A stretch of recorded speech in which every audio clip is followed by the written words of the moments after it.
ओम नमः शिवाय। दोस्तों, भक्ति का सच्चा सार भगवान शिव की भक्ति में निहित है।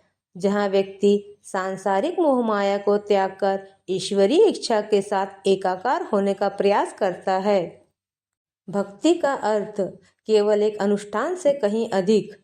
भक्ति अपने वास्तविक रूप में केवल मंत्र जप, प्रार्थना या अनुष्ठान करने से कहीं अधिक है। यह ईश्वर के प्रति गहन हार्दिक समर्पण और समर्पण है, जिसका उद्देश्य स्वयं को ईश्वर के साथ एकाकार करना है। भक्ति का अर्थ है उपासन, भगवान के निकट बैठना।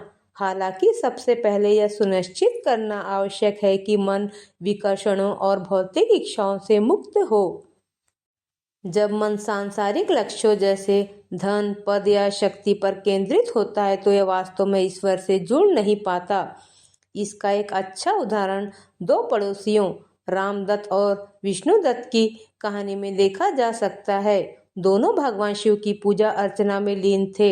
हालांकि उनकी भक्ति भगवान शिव के प्रति उनके सच्चे प्रेम के बजाय प्रतिस्पर्धा और सांसारिक इच्छाओं से प्रेरित थी। उनकी कहानी इस प्रकार शुरू होती है कि वे दोनों एक दूसरे से आगे निकलने के लिए ईश्वरीय आशीर्वाद की तलाश में रहते हैं, लेकिन अंततः उनका मन भौतिक महत्वाकांक्षाओं में ही डूबा रहता है। रामदत्त और विष्णुदत्त भौतिक सफलता की लालसा में एक दूसरे से लगातार प्रतिस्पर्धा करते रहते थे।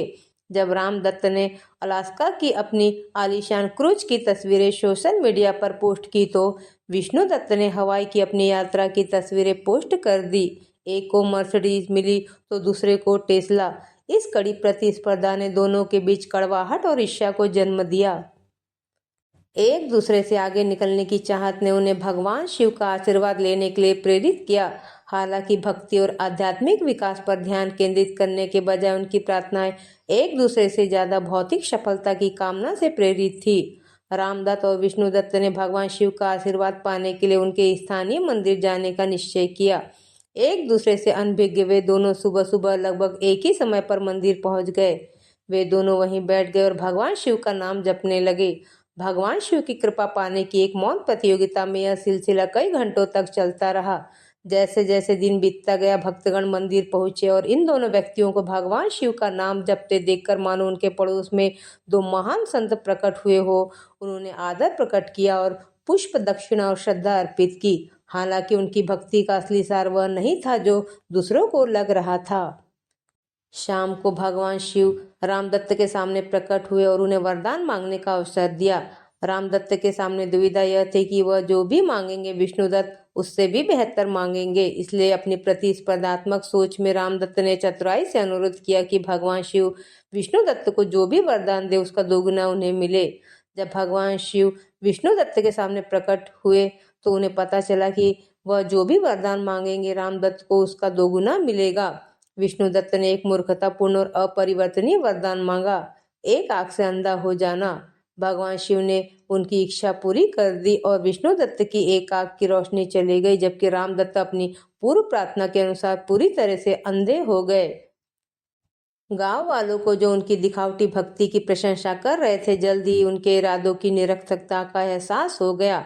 दोनों पड़ोसियों ने दिन भर भगवान शिव का नाम जपते हुए बिताया था, लेकिन उनके मन प्रतिस्पर्धा और स्वार्थी इच्छाओं से भरे हुए थे। वे भक्ति की सच्ची भावना से कोसों दूर थे।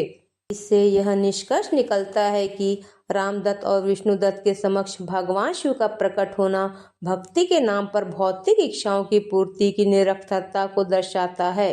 भक्ति का वास्तविक उद्देश्य व्यक्तिगत महत्वाकांक्षाओं या इच्छाओं की पूर्ति नहीं, बल्कि ईश्वर से मिलन की प्राप्ति है। यहीं पर रामदत्त और विष्णुदत्त गलत हो गए। उनकी भक्ति उनके अहंकार और एक दूसरे से आगे निकलने की उनकी इच्छा से दूषित हो गई। इसके विपरीत यदि कोई शुद्ध भाव से ईश्वर के पास जाता है, आध्यात्मिक विकास के लिए मार्गदर्शन और आशीर्वाद मांगता है, तो हृदय और मन शुद्ध होने लगते हैं। इसलिए बुद्धिमानी का मार्ग यही है कि भगवान के पास इस प्रार्थना से जाए, मेरी चाहत मत करो, मैं मूर्ख अज्ञान, तेरी चाहत में प्रभु है मेरा कल्याण। स्वामी मुकुंदानंद इसे इस प्रकार समझाते हैं, प्रभु यदि मैं आपसे भौतिक वरदान भी मांगू तो कृपया उन्हें पूरा न करें, क्योंकि मुझे नहीं पता कि मेरे लिए क्या सही है। मैं अनंत जन्मों से अज्ञान में हूँ। आप मेरे दयालु उपकारक, मेरे शुभ चिंतक, ज्ञान और करुणा से परिपूर्ण है। मेरे प्रभु, आप कृपया निर्णय करें कि मेरे लिए क्या सर्वोत्तम है और आप मुझे वरदान प्रदान करें। जब कोई भक्ति, ज्ञान या वैराग्य की कामना करता है तो ये प्रार्थनाएं स्वार्थी नहीं होती। उद्देश्य हमेशा भक्ति में वृद्धि और प्रभु की सेवा का होना चाहिए और ऐसी प्रार्थनाएं सच्ची आध्यात्मिक प्रगति की ओर ले जाएगी। ऐसी और वीडियो देखने के लिए हमारे चैनल को लाइक और सब्सक्राइब करना ना भूले। जय भोलेनाथ।